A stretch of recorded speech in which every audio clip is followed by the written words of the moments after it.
Salam sehat bersama saya di konten edukasi, informasi, dan hiburan bagi profesional keperawatan dan juga tentunya kepada masyarakat.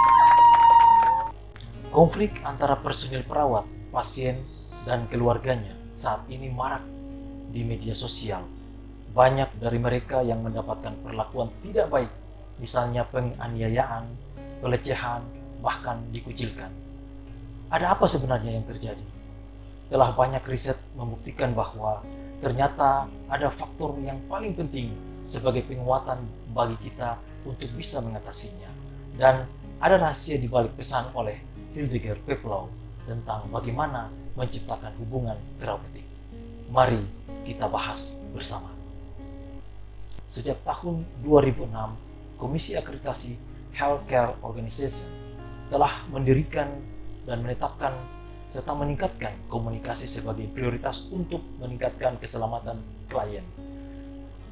Baru-baru ini telah dibuat standar nasional akreditasi rumah sakit juga, SNARS tahun 2018, yang menekankan sasaran keselamatan pasien termasuk di dalamnya adalah meningkatkan komunikasi yang efektif dengan menerapkan 5S, senyum, salam, sapa, sopan, santun. Hal ini mereka tekankan karena telah menyadari bahwa pentingnya pengetahuan komunikasi dan betapa pentingnya komunikasi terhadap pelayanan yang diberikan. Efek ini sangat berpengaruh terhadap citra kebaikan, tidak hanya pada performa individu saja, tetapi akan berimbas pada citra dan income instansi pelayanan kesehatan itu sendiri. Menciptakan hubungan yang terapeutik itu adalah komunikasi nonverbal. Dalam komunikasi nonverbal, isyarat tubuh lebih signifikan dibanding dengan kata-kata yang diucapkan oleh seseorang. Seringkali komunikasi nonverbal ikut membantu memberikan kepastian atau kebenaran terhadap komunikasi verbal itu sendiri yang diucapkan oleh seseorang. Bagaimana personil perawat dapat membaca pikiran pasien dan keluarganya melalui bahasa tubuh, dan bagaimana personil perawat dapat memposisikan dirinya di depan pasien dan keluarganya. Untuk itu, episode kali ini kita akan bahas ada 3 rahasia membaca pikiran orang lain melalui bahasa tubuh. Yang pertama, perilaku ekspresif dan gerak isyarat. Ekspresif wajah sebagian besar berada di bawah kendali sadar kita.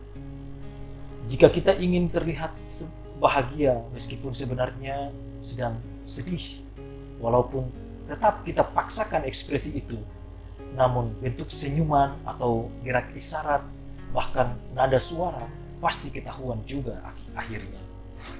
Jika seseorang menunjukkan daya tarik kepada kita, maka tatapan yang ditujukan akan lama, hampir 90% dalam waktu kita bercakap, dalam waktu kita berkomunikasi dengan dia, ya. Ketika lawan bicara kita kurang suka dengan interaksi kita pada saat itu, maka dia pasti akan sedikit memandang ke arah kita, khususnya ke wajah kita. Jadi kalau ada klien dan keluarganya yang kita berikan informasi atau pendidikan kesehatan, maka perlu kita menilai hal ini supaya kita bisa mengatur hubungan komunikasi dan mencari tahu apakah ada masalah di balik hubungan interpersonal antara kita dengan mereka. Seorang yang merasa cemas dapat menunjukkan dengan tatapan yang kosong, kemudian selalu bertanya-tanya tentang hal-hal itu saja. Pada kasus lain, misalnya klien anak, mungkin dia bisa menggigit jarinya, bahkan agak sedikit gemetar. Bagaimana kita menghadapinya bersamaan dengan ucapan kalimat asertif memberi ketenangan? Kita perlu dapat membuat pasien masuk ke dalam kondisi rileks, yaitu dengan menggunakan gerak isyarat tangan mengayun dari atas ke bawah dengan perlahan-lahan. Kemudian secara bawah sadar gerakan ini akan membuat seseorang yang cemas merasakan sedikit rileks dan memicu munculnya rasa nyaman. Untuk memberikan rasa gairah dan mengembalikan kesegaran seseorang, maka saat kita berbicara selalu memberikan motivasi bersama dan menggerakkan gerakan tangan dari bawah ke atas secara tegas. Tindakan ini sangat cocok ketika kita memberikan pendidikan kesehatan dan informasi kepada klien dan keluarganya.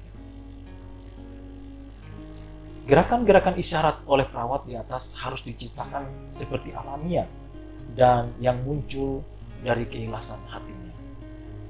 Jangan terlalu dibuat yang kaku yang nantinya akan bisa terbaca oleh pasien, justru lebih menimbulkan kecemasan. Selanjutnya, tatapan yang serius. Tatapan yang serius ini dapat disebutkan dengan segitiga minor.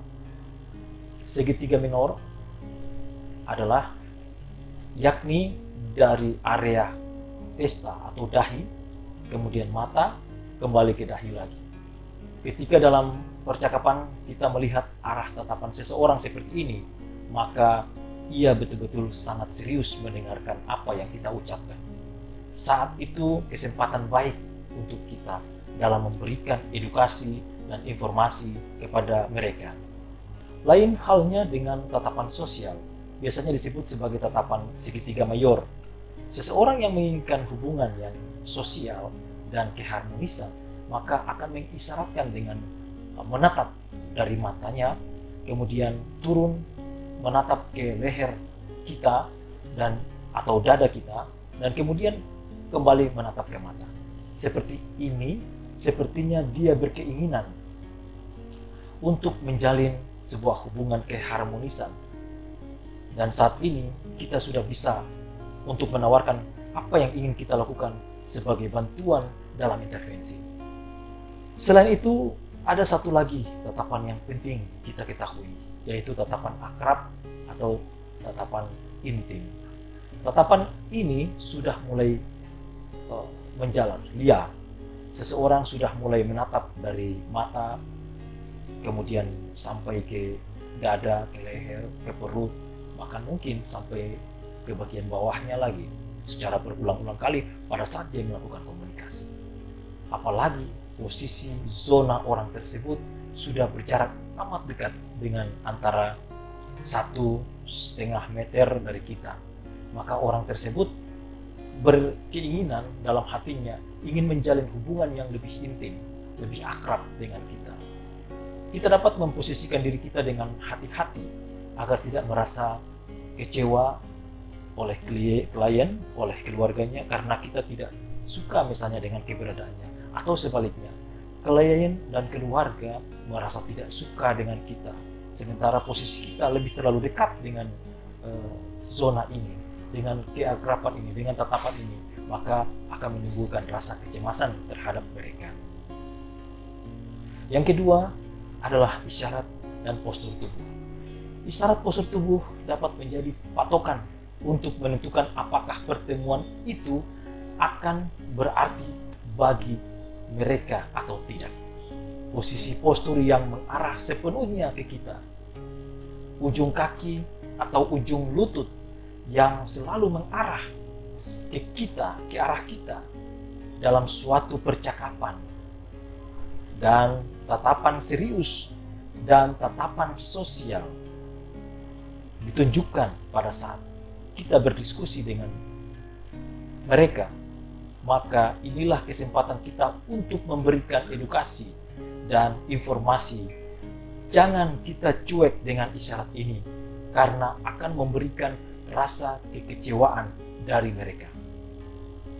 Begitupun sebaliknya, pada saat berinteraksi dan tidak ada tanda yang mendukung ke posisi berdiri, misalnya tidak mengarah ke kita posturnya, kemudian ujung kaki tidak mengarah ke kita, kemudian dia hendak mengarahkan lebih banyak ke tempat lain, ke arah pintu misalnya, maka percuma kita melanjutkan komunikasi.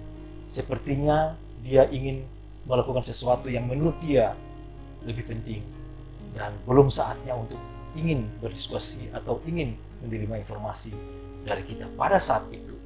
Maka kita harus menghentikan interaksi kita, karena sebenarnya dia belum mau menerima kehadiran dan interaksi kita saat itu. Dan kita tentu akan perlu menyampaikan kontrak waktu atau janjian kepada dia, kepada mereka untuk bisa bertemu lagi pada saat berikutnya. Zona wilayah berikutnya adalah zona pribadi. Zona ini menunjukkan bahwa hubungan antara seseorang dengan orang lain telah memiliki hubungan yang sangat hangat yang bisa dikatakan familiar. Coba kita lihat saja misalnya di area tempat duduk publik.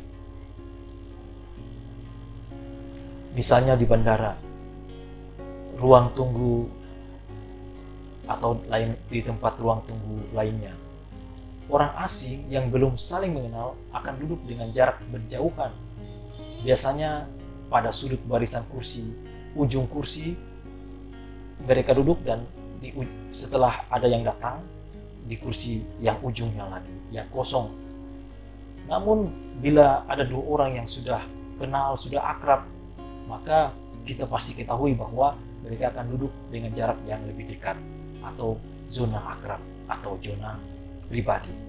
Seorang yang merasa terganggu karena terganggu zona privasinya, maka secara tidak disadarinya ia akan mencoba untuk menjauh, entah secara langsung bila ruangan geraknya luas. Apabila posisi sempit, misalnya di tempat tidur, misalnya atau di kursi, maka ia akan melakukan gerakan-gerakan tegas yang kita dapat melihatnya.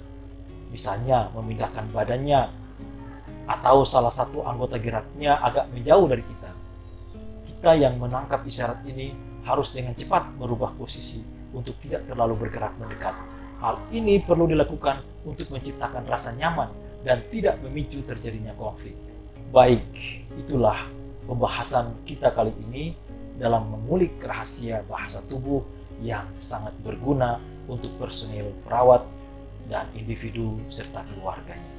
Di episode lanjutan, kita akan membahas mengenai bagaimana membaca pikiran orang yang dengan rasa hasrat dengan lawan jenisnya, orang yang menyukai lawan jenisnya, baik laki-laki maupun perempuan, dan bagaimana dengan orang yang dominasi dan pasrah dengan kita, dan bagaimana dengan orang yang berbohong dengan kita, dan masih banyak lagi yang perlu kita ketahui untuk bisa hati-hati agar tidak berisiko terjadinya konflik.